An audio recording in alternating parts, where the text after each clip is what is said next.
일본으로 유학을 가서 공부를 하다가 예수님을 믿게 된 이수정이라는 분이 있습니다. 이분이 1900년 초 1800년대 말에 자기가 예수님을 믿고 나서 이 도탄에 빠져 있는 조선 자기 민족이, 우리 민족이 너무 안타까운 거예요. 그래서 미국으로 편지를 보내요, 이수정이라는 분이.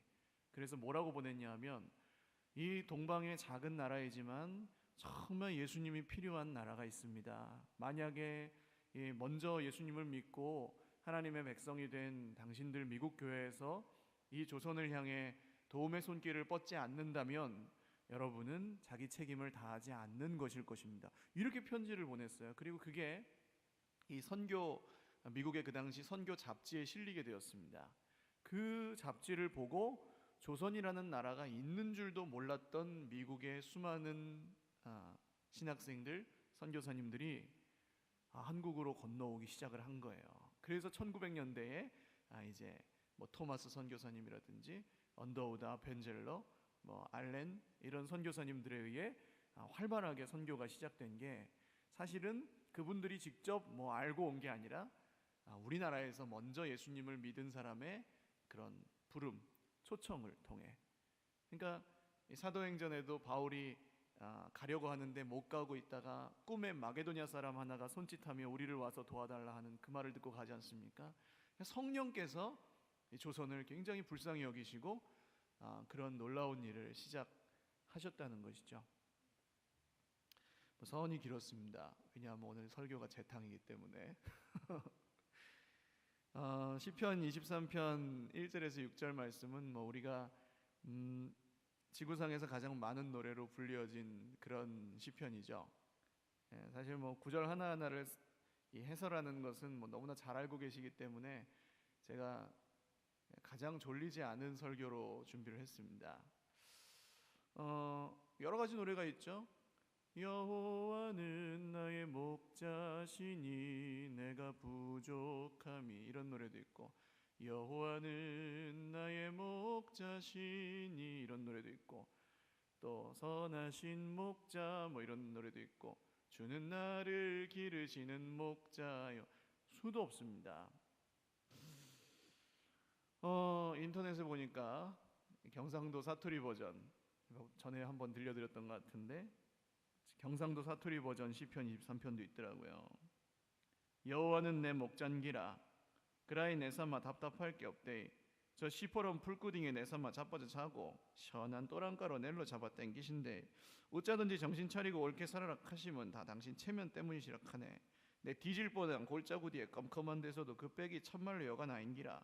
주의 몽딩이와 짝대기가 넬로 맨날 지키시고 내 라이벌 지길놈의 문디 자식들 앞에서 내 대가리에 지름을 바르시고 넬로 팍팍 키워주시니 내사 뭔 걱정이 있건노 말이다. 내 인생이 억수로 복잡하겠사도 저 양반이 맨날 지켜줄 텐께로 내삼아 어쩌든지 그 옆에 딱 붙어가 때리지기도 안 떠날 거대. 할렐루야. 경상도 목사님 이렇게 하시겠죠? 그만큼 많은 사람들에게 사랑을 받아온 찬송이라는 겁니다. 불후의 명곡 중에서도 세계 최고의 명곡이라는 거죠. 수억 명의 사람들이 이 노래를 불렀습니다. 그러나 정말 진심으로, 전심으로, 중심으로 이 시편 23편을 진짜 고백할 수 있는 사람은 몇 명이나 될까요? 여호와는 나의 목자시니 내가 부족함이 없어. 여러분 한번 해보시겠습니까? 여호와는 나의 목자시니 내가 부족함이 없으리로다. 할렐루야. 정말 그러십니까? 정말로 부족함이 없으세요? 아멘. 여러분, 그러면 여러분은 오늘 다윗과 같은 믿음을 갖고 계신 거예요. 이 시편을 다윗이 인생의 어느 부분쯤에 썼을까 굉장히 학자들이 많이 고민을 한 문제인데 답이 없습니다. 성경에 뭐라고 나와 있지 않아요. 그냥 다윗의 시라고 하죠. 이 목동 때 썼을 수도 있겠고, 골리앗과 싸웠을 때 썼을 수도 있겠고, 사울에게 쫓겨다니면서 목숨의 위협을 받았을 때 썼을 수도 있겠고, 나라가 평안하고 아주 태평성대일 때 썼을 수도 있겠습니다만, 중요한 것은 다윗의 이 고백이 어려울 때나 좋을 때나 대부분 변하지 않았다는 것이죠. 그래서 하나님이 성경에 다윗을 뭐라고 표현하십니까? 그의 마음이 일평생 하나님 앞에 온전하였더라. 할렐루야. 하나님 앞에 일평생 마음이 온전한 게 뭘까? 다윗도 범죄하잖아요. 우리가 잘 알고 있듯이 범죄하거든요. 완벽한 것을 하나님 온전하다고 하지 않으십니다. 그럼 하나님 앞에 온전한 것이 무엇일까? 그의 마음이 하나님 한 분만으로 충분하다고 고백할 수 있는 그 믿음이 있는 것이 하나님 앞에 온전함이죠. 사랑하는 여러분, 당장 우리 자신에게도 다시 한번 물어보시기 바랍니다. 정말로 하나님 한 분만으로 만족하십니까? 때리지기도 안 떠나실 겁니까? 할렐루야. 오늘 이 고백을 통해서 얼마나 우리에게 주신 은혜가 큰지 함께 깨닫고 더 깊이 누리시는 은혜가 있으시기를 바랍니다. 목자와 양의 비유잖아요, 이 이야기가. 근데 양은 보통 멍청하답니다. 머리도 나쁘고 눈도 나쁘고 목자가 아무리 잘 이끌어줘도 길을 잃기가 쉽고 구덩이나 연못 같은 데 잘 빠지고 철조망에도 잘 걸린대요. 오죽하면은 양은 맨 앞에 양이 그냥 좀 눈이 나빠가지고 절벽으로 뛰어내리면 뒤에 따라가던 양은 그냥 줄줄줄 따라가다가 같이 뛰어내린답니다. 그 정도로 목자 없이는 살 수 없는 동물이 이런 양이라고 해요. 다윗은 우리를 그런 양에 비유하고 있어요. 나는 양이고 하나님은 양을 기르시는 목자다. 우리는 똑똑하지 않습니다. 당장 1분 뒤에 무슨 일이 일어날지 알지 못하죠. 당장 우리 인생에 어떤 심장이 뛰는 것조차도 우리 마음대로 어떻게 할 수 없습니다. 병에 걸리면 끙끙 아파하고 심해지면 죽기도 하죠. 또 먹을 것이 없으면 배가 고프고 걱정이 있으면 잠이 안 옵니다. 우린 양이에요. 그래서 솔직히 말해서 혼자 힘으로는 아무것도 할 수 없는 게 바로 우리 인간입니다. 양이 목자 없이 아무것도 못하는 것과 같아요. 다윗의 인생도 마찬가지입니다. 다윗하면 굉장히 거룩한 사람이고 대단한 사람인 것으로 우리가 생각하지만 다윗의 인생에는 여러분 전에도 한번 말씀드렸던 것 같은데 기적이 별로 없습니다. 그렇죠? 홍해가 갈라지고 요단강이 갈라지고 여리고성이 무너지고 이런 기적이 다윗의 인생에는 거의 없습니다. 심지어는 하나님의 음성을 들었다는 기록도 거의 찾아볼 수가 없어요. 다윗이인데요. 다윗과 같은 사람이 어떻게 그런 기적을 한 번도 맛보질 못했을까요? 여러분 무엇을 말합니까? 기적과 능력과 어떤 부와 성공과 이런 것들이 하나님의 은혜의 증거가 아니라는 거죠. 다윗의 입에서 힘들 때든 힘들지 않을 때든 늘 여호와는 나의 목자시니 내가 부족함이 없으리로다라는 고백이 변하지 않았던 것이 하나님의 능력이었습니다. 할렐루야. 오늘 그것이 저와 여러분의 능력이 되시길 바라요. 여러분 다윗은 자기 인생에서 맘대로 되는 일이 별로 없었습니다. 집에서는 늘 무시당했어요. 집에 사무엘 선지자가 기름 부으러 왔는데 아버지가 부르지도 않아요. 막내를. 전쟁터에 나갔더니 형이 막 뭐라고 하면서 인격적으로 모독을 해요. 골리앗과 싸워서 이겨서 좀 풀리는 줄 알았더니 사울 왕에게 평생 위협을 당했어요. 또 왕이 돼서 좀 풀리나 싶었더니 부하들이 힘들게 하고 또 자기 스스로 범죄해서 또 벌받고 아들이 반란을 일으켜서 죽을 뻔하고 별의별 일이 다 있습니다. 근데 이런 인생을 살았던 다윗이 오늘 뭐라고 합니까?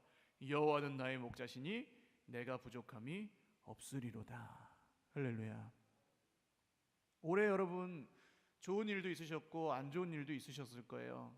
그러나 마지막 오늘 드리는 이 예배 가운데 이 고백을 회복하시기를 주님의 이름으로 축원합니다. 여호와는 나의 목자시니 내가 부족함이 없으리로다. 주무시는 분들이 있어서 전라도 버전도 해야 되겠군요. 전라도 버전입니다.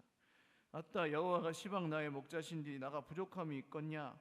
그분이 나를 저 푸르푸른 초장으로 뉘어불고 내 뻗친 다리점에 쉬어불게 하려고 물가시로 인도해 뿌네 어쩌을까 징한 거. 내 영혼을 겁나게 끌어 땡겨 불고 그분의 이름을 위하려고 올바르분 길가스로 인도해 뿌네. 아따 좋은 거. 나가 산고랑과 끔찍한 곳에 있어도 겁나 불지 않은 것은 주의 몽댕이랑 짝대기가 쪼매만한 일에도 나를 지켜준다 이거요. 아따 주께서 저 싸가지 없는 놈들 앞에서 내게 밥상을 챙겨주시고 내 대급박에 기름칠해 주신 게로 참말로 내가 기뻐 불그마에. 내가 사는 동안 그분의 착하심과 넓어부른 맴씨가 나를 징하게 따라댕긴 게로 내가 어찌 그분의 댁에서 묵고 자고 안 하겠냐. 아따 좋은 거. 할렐루야. 또 주무시는 분이 있으면 충청도로 가겠습니다. 이렇게 꼬인 인생이었던 다윗이 저 같으면 버티지도 못했을 것 같아요. 사울처럼 타락했든지 솔로몬처럼 변질됐든지 했을 것 같아요. 그런데 다윗은 끝까지 하나님을 기다려요. 끝까지 하나님을 의지해요. 자기 손으로 사울을 치지도 않고 기다립니다. 슬픈 일이 없어서 견딘 게 아니고 괴롭힌 사람이 없어서 견딜 수 있었던 게 아니에요. 누구보다 힘들었지만 끝까지 견딥니다. 왜요? 여호와는 나의 목자시니 내가 부족함이 없기 때문에. 원망하고 불평하기로 따진다면 다윗은 그 원망과 불평의 이유가 이 세상 누구보다 많은 사람이었을 겁니다. 어린 시절 외로이 양떼를 지키면서도 이 사자와 곰이 그 양을 막 잡아가고 그랬어요. 그러면 다윗은 사자와 곰을 하나님을 의지해서 이겼습니다. 그러면서 이제 밤하늘의 별을 보며 또 찬송하고 수많은 시편들을 지었겠죠. 여러분, 찬송하면 외로움이 물러가고, 할렐루야, 두려움은 떠나가고, 믿음은 더 강해지고, 슬픔이 달래지고, 놀라운 위로와 평강이 하늘로부터 임하는 줄 믿으시기 바랍니다. 찬송의 능력이에요. 여러분, 인생이 복잡해지고 힘들어지면 가장 먼저 끊어지는 게 뭡니까? 기도와 찬송입니다. 100%. 찬송을 잃어버리면 뭐가 끊어집니까? 감사가 끊어집니다. 감사를 잃어버리면 뭐가 안 돼요? 예배가 안 드려지는 거죠. 절망의 구렁텅이 속에서 그냥 죽지 못해 사는 인생이 되는 겁니다. 사람들이 힘들게 할 때가 있죠. 올해도 여러분 얼마나 많은 사람들로부터 고초를 당하셨을 줄 압니다만, 이 다윗에게도 그래요. 다윗의 사촌들이 조카들입니다. 자기 누이 스르야라는 사람의 아들들이 있었는데 요압과 아비새라는 그런 조카들이 있었어요. 다윗의 이 이스라엘 나라를 세우는데 굉장히 큰 혁혁한 공을 세운 그런 사람들입니다. 근데 다윗은 하나님의 방법으로 하고 싶은데 이 요압 같은 사람은 사람의 방법을 쓰기를 더 즐겨하거든요. 그래서 다윗 말을 듣질 않아요. 그러니까 이 도와주는데도 별로 기쁘지가 않아요. 그러니까 다윗이 이 요압을 내칠 수도 없고 어떻게 그대로 따라갈 수도 없고 늘 곤란한 가운데 있었습니다. 또 다윗이 잘해줬는데 배신을 당한 적도 너무나 많아요. 그때마다 여러분 다윗은 사람을 바라보지 않고 하나님을 바라봅니다. 여호와는 나의 목자시니 내가 부족함이 없으리로다. 이 고백이 흔들리지 않는 거죠. 사랑하는 여러분, 사람이 나를 힘들게 할 때 사람을 바라보면 더 힘들어질 뿐이고, 사람이 나를 힘들게 할 때 하나님을 바라보면 힘든 것이 끝나는 줄로 믿으시기를 바랍니다. 찬송하죠. 그 이제 증거가 찬송으로 나오는 거예요. 찬송은 곡조 있는 기도라고 합니다. 여러분, 찬송이 먼저 회복될 때 삶이 그 찬송의 곡조에 맞춰지는 것입니다. 그리고 그 곡조가 우리 삶을 통해 연주되는 게 이제 기도죠. 그리고 그 노래를 들은 모든 사람들이 감동하는 게 이제 우리 삶을 통해 확장되는 하나님의 나라입니다. 다윗의 찬송에 꼭 우리가 염두에 둬야 되는 게 있어요. 솔직하다는 겁니다. 다윗은 오늘 여호와는 나의 목자시니 내가 부족함이 없으리로다, 이 말도 솔직한 말이었고요. 다윗이 시편 중에 절반 정도를 지었는데 그 중에 여러분 불평하고 원망하는 것처럼 보이는 말들이 굉장히 많아요. 하나님, 저 원수가 나의 뼈를 꺾나이다 뭐 이러면서 막 나의 이 심장을 찌르나이다 이러면서 어찌 저렇게 악인들이 형통할 수 있습니까 하면서 막 분통을 토합니다. 솔직한 거죠. 여러분, 하나님 앞에서 격식 차리고 체면 차리지 마시기를 주님의 이름으로 축원합니다. 하나님 앞에서 꾸미지 마시고 가리지 마시기를 주님의 이름으로 축복을 드립니다. 하나님 앞에서는 100% 솔직하게, 기분이 나쁘면 하나님 저는 너무 지금 기분이 나쁩니다. 하나님 저는 너무 화가 나 있습니다. 하나님 저는 지금 너무 힘을 잃었습니다. 하나님 저는 지금 너무 낙심했습니다. 근데요, 그냥 낙심만 하고 가만히 있는 사람과 낙심했지만 하나님 앞에 기도하는 사람과의 차이점이 뭘까요? 낙심했는데 그냥 가만히 있는 사람은 계속 낙심합니다. 그러나 낙심했는데 하나님을 바라보는 사람은 하나님이 그 낙심을, 절망을 찬송으로 바꾸어 주십니다. 할렐루야. 그 차이예요. 여러분, 어떤 게 더 좋겠습니까? 지금 낙심 가운데, 슬픔 가운데 계십니까? 그 자리에서 일어나 하나님을 찾으시기를 주님의 이름으로 간절히 축원을 드립니다. 이게 우리가 해야 될 일이죠. 찬송이 여러분 이 절박할수록, 솔직할수록 그만큼 급하다는 거고, 한편으로는 하나님과 가깝다는 거예요. 하나님하고 가까운 사람이 아니면 그런 솔직한 기도를 드릴 수가 없어요. 그냥 격식 차리고 체면 차리게 되지. 하나님 아버지시여 만물의 주관자시고 뭐 천지 창조부터 시작해가지고 요한계시록까지 가는 그런 기도는 할 수 있을지 몰라도 정말 하나님 나 죽겠어요, 나 좀 살려주세요 라는 기도는 하나님과 가깝지 않으면 안 나오는 겁니다. 그러니까 이 찬송이 끊어지면 이 두 가지, 나의 급함, 사모함과 하나님과의 거리, 가까운 거리, 이 두 가지가 다 문제가 있을 수 있다는 위험 신호이죠. 그래서 이 찬송이 우리 입에서 끊어지면 안 되는 것입니다. 또 조시는 분들이 있으니까 충청도로 가야 되겠습니다. 충청도. 여호와는요 염생이 같은 지를 키우시고 먹이시는 분이시니까요 지가 부족한 것이 없네요.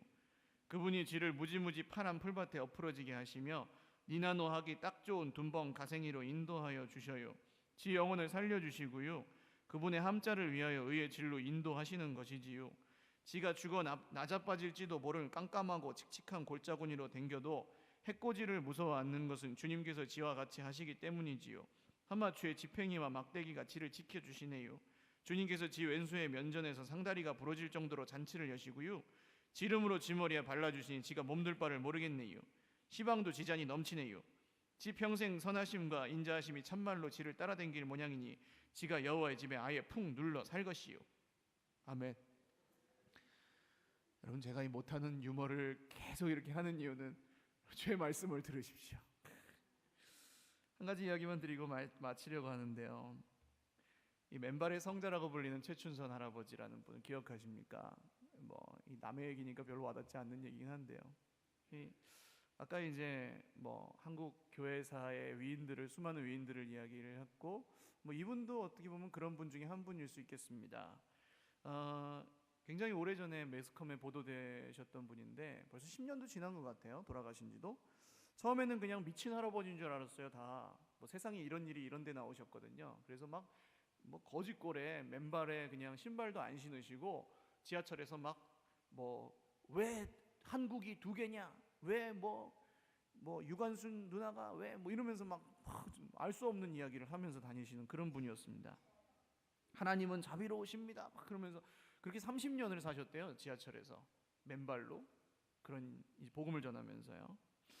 근데 알고 보니까 이분의 과거를 조사해 보니까 일본의 와세다 대학을 나오셨대요. 그래서 5개 국어를 하는 수재였답니다.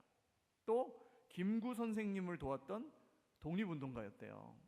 운막에서 살 것 같은 사람인데 집에 가보니까 이제 한남동 부자 동네에 번듯한 집이 있었고 이 5남매를 목사님 교수님으로 길러내신 아주 훌륭한 어른이셨더라고요. 또 김포에서 인천에 수십만 평의 땅을 가진 부자였었다고 합니다.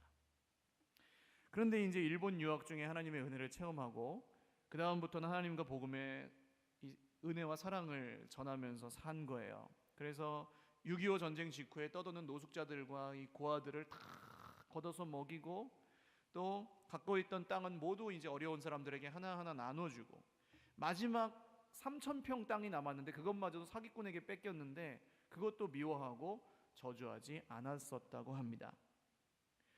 그리고 늘 수백 명 고아들을 데리고 찬송을 부르며 30번 또 넘게 이사를 다니시면서 그 아이들을 키우셨다고 해요. 할아버지는 이 독립운동 유공자여서 도장만 딱 찍으면 내가 이 유공자로서 받을 그걸 인정합니다. 그렇게 도장만 딱 찍으면 나라에서 연금 나오고 자녀들 대학 학비까지 다 나오는 그런 상황이었는데 이 신청을 하지 않았대요. 왜냐? 보상을 받기 위해 난 독립운동을 한 게 아니다. 그리고 아직도 남과 북이 분단되어 있으므로 완전한 독립이 이루어진 게 아니니 나는 그런 걸 받을 수 없다. 그리고 이런 이야기를 늘 하셨대요. 안중근 유관순 같은 분이 있었다면 왜 아직도 남북이 분단이 되었겠느냐. 나는 통일될 때까지 신발을 안 신겠다. 그래서 그분이 맨발로 다녔다는 겁니다. 여호와는 나의 목자시니 내가 부족함이 없으리로다. 정말 살아계신 하나님을 만난 사람은 수십만 평의 땅이 있든지 없든지 5개 국어를 하고 일본의 명문 대학을 나왔든지 안 나왔든지 중요하지 않았습니다. 맨발로 이 30년 동안 지하철을 누비다가 아무도 알아주지 않는 정말 어두운 한 구석에서 조용히 이제 하나님께로 돌아가셨어요. 뭐 이름도 없이 빛도 없이 세상 사람들 보기에는 고생만 하시다 가신 것 같아도 여러분, 이분이 행복하지 않았겠습니까? 이것이 바로 여호와를 나의 목자로 믿고 사는 사람에게 주시는 하나님의 복인 것 같습니다. 오늘 하나님 안에서, 오직 예수 그리스도 안에서 우리 모두가 진심으로 진정으로 행복하게 되기를 주님의 이름으로 간절히 축원을 드립니다. 같이 마음을 모아서 기도하겠습니다.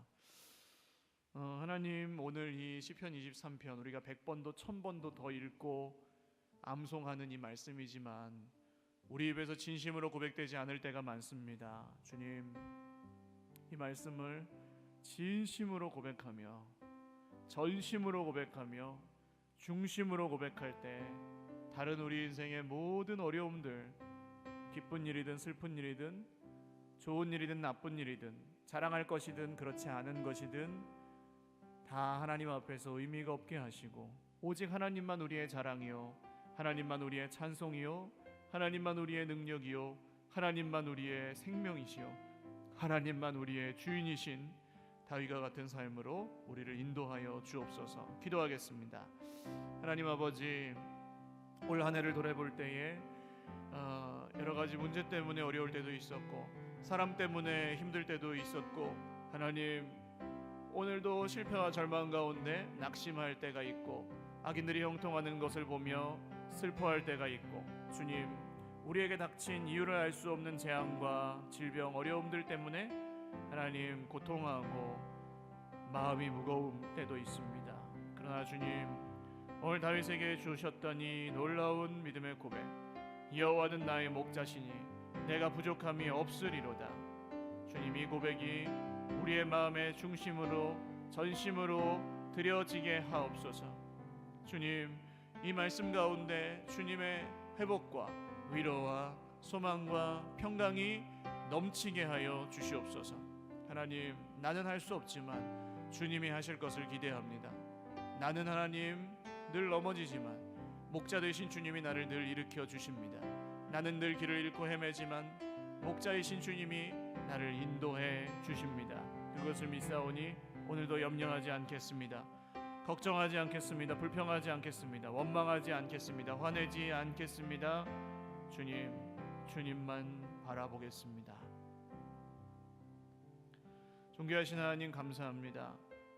여호와는 나의 목자시니 내가 부족함이 없습니다. 진심으로 중심으로 전심으로 고백할 때 우리가 이전에 사랑하던 세상의 쾌락도, 이전에 자랑하던 세상의 자랑거리들도, 우리의 삶을 붙들고 지배하려 하는 이 세상의 모든 악함과 문제들도 하나님보다 더 크지 않게 하옵소서. 올해 한 해를 돌아볼 때 사람 때문에, 일 때문에, 돈 때문에, 질병 때문에, 사고 때문에 여러 가지로 고통하였습니다. 그러나 그럼에도 불구하고 여호와는 나의 목자시니, 여호와는 나의 목자시니 내가 부족함이 없습니다. 주님, 사람이 내게 어찌하리요? 사고가 내게 어찌하리요? 질병이 내게 어찌하리요? 사망아, 너의 쏘는 것이 어디 있느냐? 죽음의 권세를 이기신 선한 목자 예수님이 나의 주인이시니 죽음도 두렵지 않습니다. 주님, 오늘 이 믿음으로 이제 한 해를 마무리하고 내년을 새롭게 달려갈 주의 백성들에게 복의 복을 더하여 주시고, 하나님, 다른 어떤 것도 아닌 이 고백을 통해 우리의 삶의 능력이, 우리의 삶의 소망이, 우리의 삶에 하나님이 주시는 평안이 넘치게 하여 주시옵소서. 감사하고 예수님의 이름으로 축복하며 기도 올리옵나이다. 아멘.